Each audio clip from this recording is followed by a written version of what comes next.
suivre votre émission dans votre grande chaîne intelligente Kin One News TV de la vôtre sexy Kinda Jolie, la promotrice de cette belle chaîne. Voilà, comme nous avons toujours été au rythme de vous informer, de vous faire passer des news.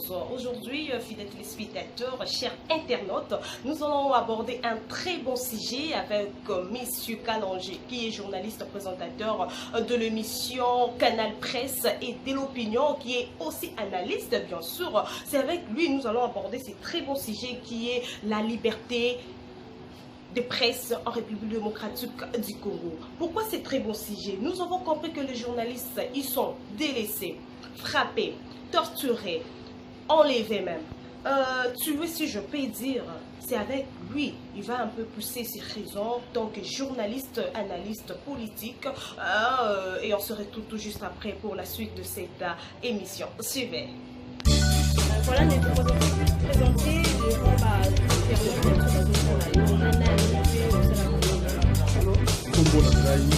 Jacques Kalonji, journaliste, rédacteur en chef, présentateur,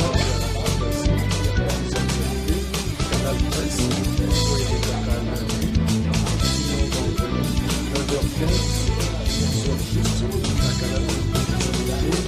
Canal Presse, voilà. Ok, merci beaucoup Ndeko. Le lutte aujourd'hui pour la liberté de la presse en République démocratique du Congo.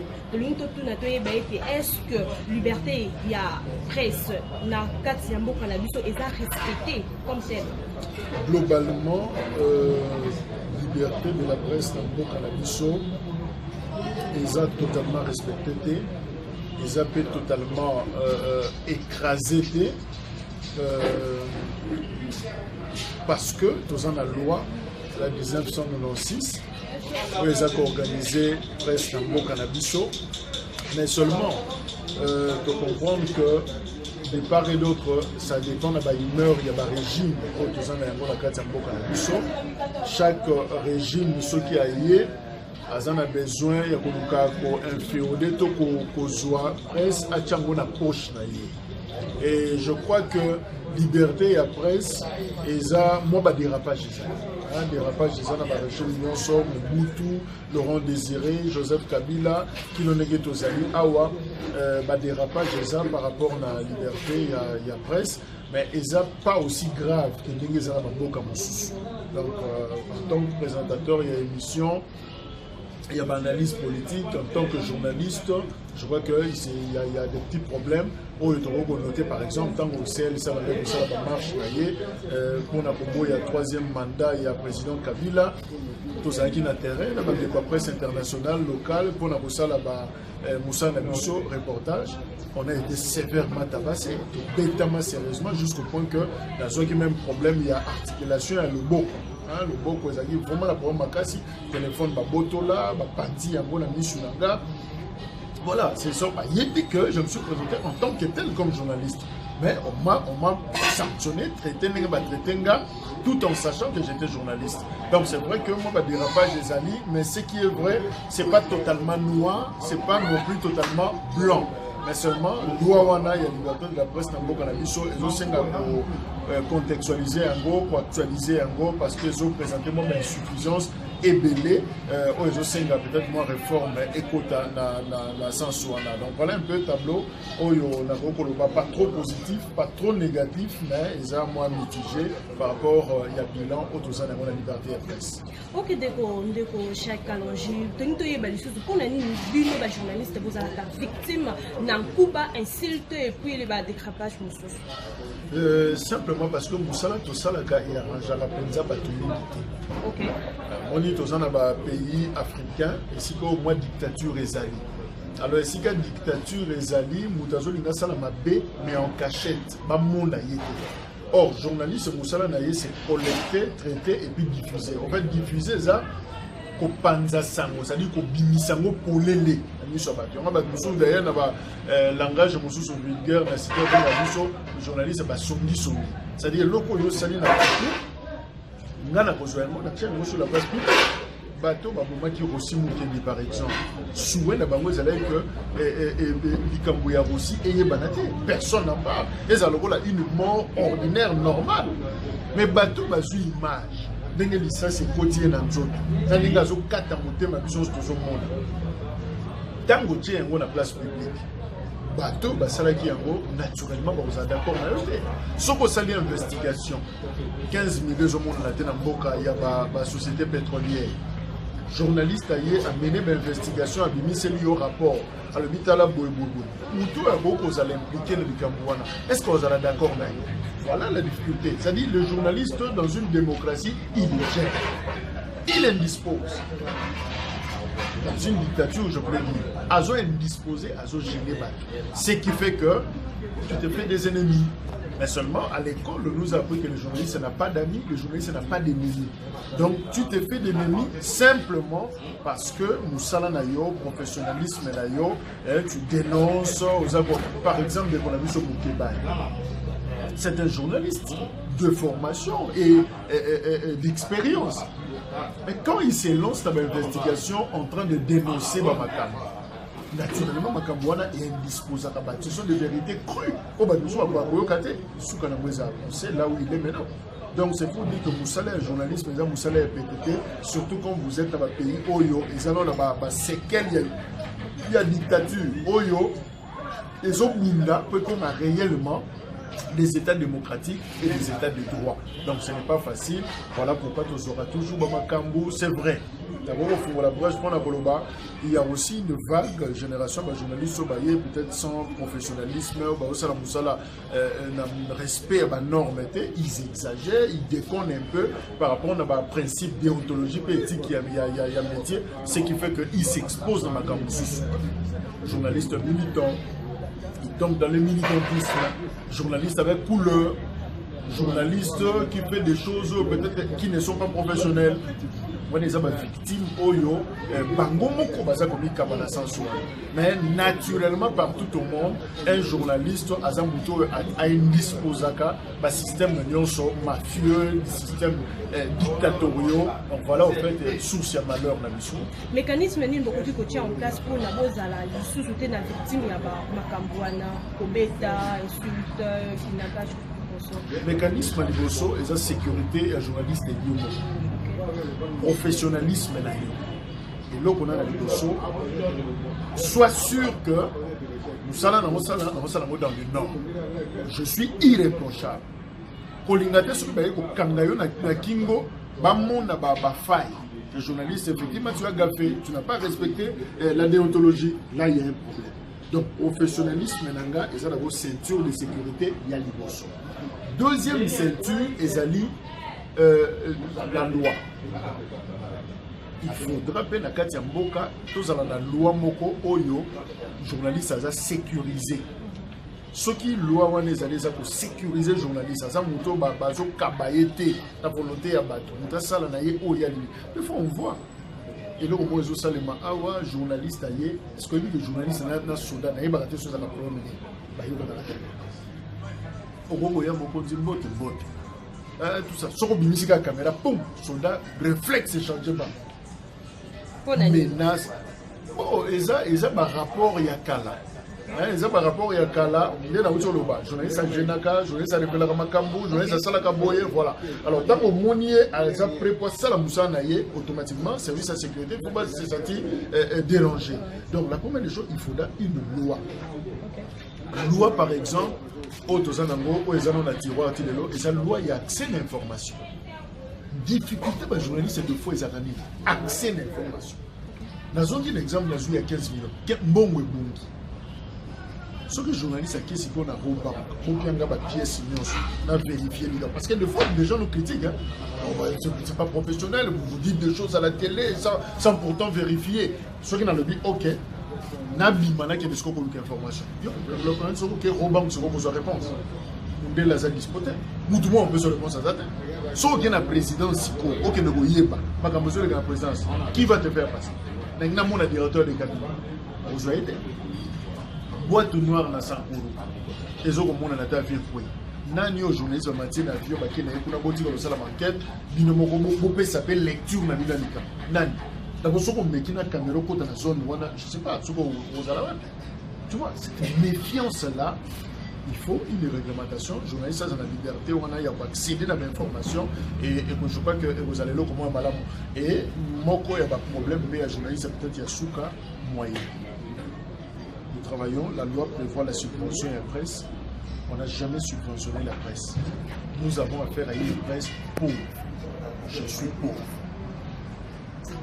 Je ne me gêne pas, il y a Koye Bisayo, la télévision Sikaoyo.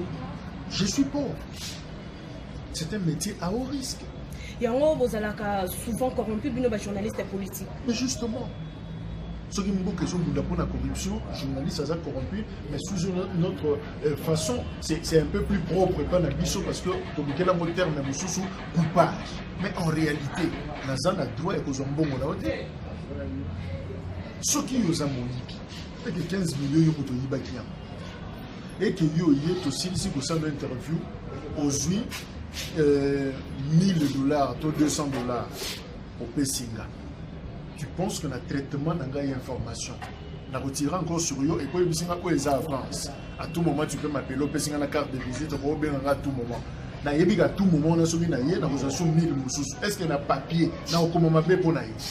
Automatiquement la tromper opinion, la faire dévier information. C'est cette précarité à journaliste et rendre vulnérable à comme Moudimoko. Azal sous moutalo kumute. Et moi on a des amalamu journaliste a yé na carburant na yé. Aye na transport na ye, aye na mutuka na ye, aye na lamba na ye, aye na lipapa na ye, asali musala asilisi. Bande kona biso basi aye ko sala musala aye ko luka libala. Aye ko sala musala na ye convenablement. Ce qui sécurité wana sur le plan économique et financier ezali. Comment tout ça musala musomala. Ndeko Jacques Alonge te lo babo solo ete yo posa la kango. Moi ba check wana yo pozo pa pe mwana mu parce que ozomona situation ndenge ezaleli bon peut-être peu omzimana on a beaucoup le cas ya coupage mais quand même ça serait maladroit de ma part il y a aussi l'interview au yo penamitia pénible. OK. Je suis journaliste congolais, je suis évolué dans l'environnement du Congo et je suis suivi dans la réalité au Bandeko. Dans l'essence du mot, donc il y a pour ça la cabane. Justement, on a le bien que je suis pauvre. Ce qui m'a exposé dans les locaux, je serais tenté, il y a salaire. Si pas, il y a besoin. Donc c'est ça la difficulté. Et notre problème, ce n'est pas de passer dans le vieux bongo, mais de tirer de permettre aux journalistes de tanguer dans la classe. 5 ans à l'université, il y a ça, c'est une honte. Mingi tozomona ke musala na bima ba journaliste ekomi na ngobilanga bisikani ni bokonaka ko exploiter makambo ebele ndeti bandeko ya basi ko sala kindumba bandeko mibali na ebite bosala ka makambo vraiment qui est déplorable na mboka na biso okoki kopesa conseil nini na bandeko wana conseil za moko respectons la déontologie et l'éthique il y a métier ce n'est pas facile. Deuxième et loco, chacun doit penser quand même la dignité là. Et ce qu'il veut exactement. C'est un apostolat, ils ont vocation d'ondimi, il y a Kozalawana seulement au service, il y a opinion, il y a communauté. Nous, le EBTB, on est là pour pour informer. Qu'est-ce que nous gagnons? Presque rien du tout. Mais tu es là, tu as l'obligation professionnelle, il y a pour informer. Moi, je pense que tous ont la passion, tous ont une obligation naturelle, conscience professionnelle, ce qu'ils amis. Et je crois que le reste, il y a responsabilité, ils ont revenu dans la société, dans l'État, dans l'Abisso, ceux qui vont organiser par exemple l'aspect légal. Ici, par exemple, pour la magistrature, les médecins, les réglementer. Makambouana, cadre est bien circonscrit. Je crois que cet environnement-là va nous permettre de bien faire notre travail. Mais les premiers des conseils, respectons simplement la règle du métier. Et je crois qu'ils ont déjà un indicateur pour nous sauver tout ça. Merci beaucoup de Jacques Alonge. Par rapport à la liberté de la presse dans la République démocratique du Congo. On a évité ça sur la Malobasuka pour la émission. Nous avons encouragé tous les journalistes de la République démocratique du Congo. On a salué Bango d'ailleurs, ce sont des païens. Au-delà de la réalité, nous saluons ceux qui sont normal. Ils sont des citoyens, c'est-à-dire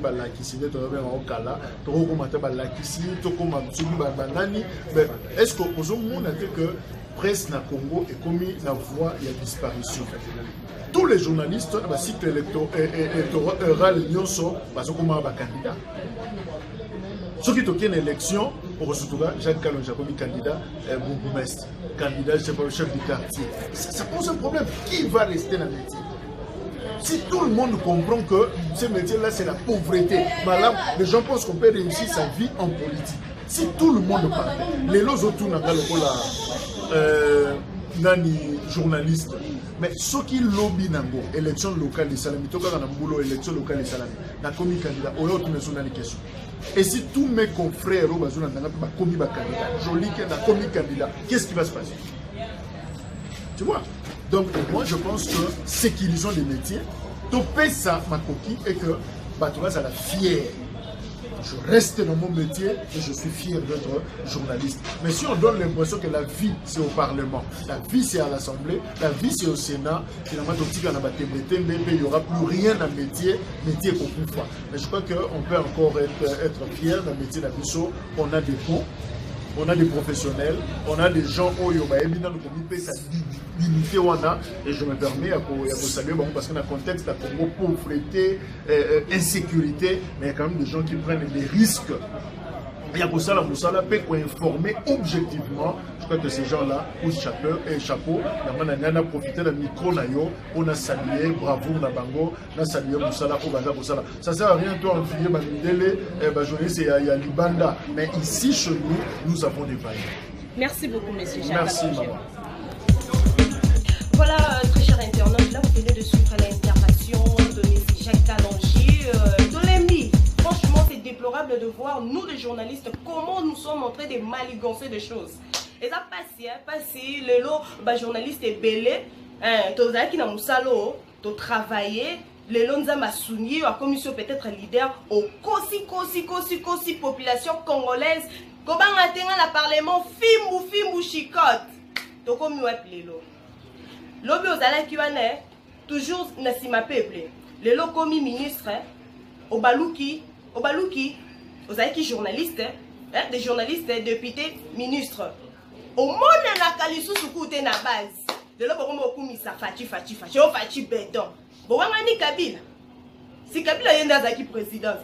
Wanda ko kumisa, lo kum longonia et tout. Mais aujourd'hui bokomi on fati béton. To yeba bino na tango wane, na tango tozo fongolela bino misu. Franchement, les journalistes ya Congo, les analystes politiques, surtout vous. Bozo sala vraiment soni makasi comme on a makambu ndenge nini bozo sala. Le lenge ndenge nini bozo memela makambu ango. Bien sûr que oui, bozo travailler pour l'état congolais, mais bon que non la flatérité pour ni bon memango bongo. Nous les journalistes aujourd'hui to commis s'exposer parce que on a besoin d'eux. Na ya basi na ya mibali. Être journaliste, cela n'est pas dit d'être ndumba.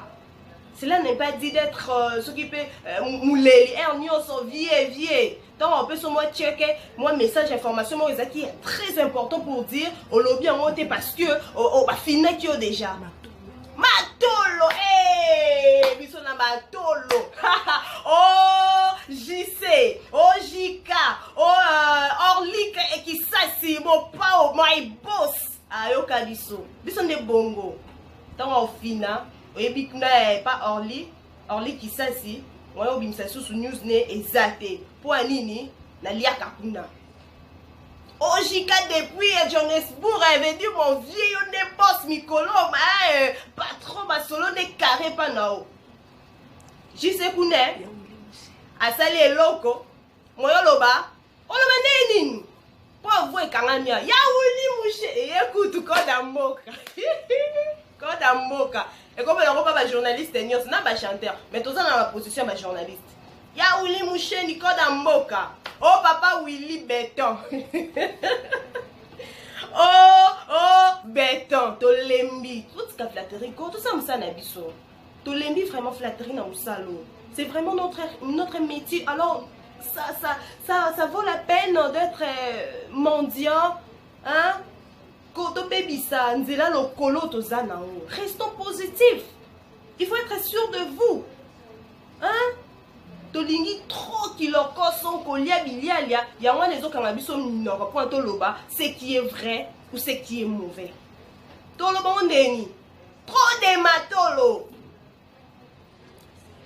Il n'y a pas si, c'est vraiment regrettable. Voilà, fidèles téléspectateurs, très chers internautes, vous qui êtes branchés, hein, je sais bien que vous êtes tellement nombreux en train de suivre l'émission Nabino. Les Congolais s'expriment. Hein? Les Congolais s'expriment de l'autre lobela qui, si j'ai Nabiso Ezala, qui liberté et presse en République démocratique du Congo. Nous avons compris que les journalistes, ils sont vraiment délaissés, on ne les respecte pas. Bolandi ni point de vue ezala qui yande konabi so Jacques Kalonji ndenga lobby et ça nous a vraiment fait tellement énormément de plaisir de savoir que point de vue wana ezala qui vraiment partagé et puis quant à moi votre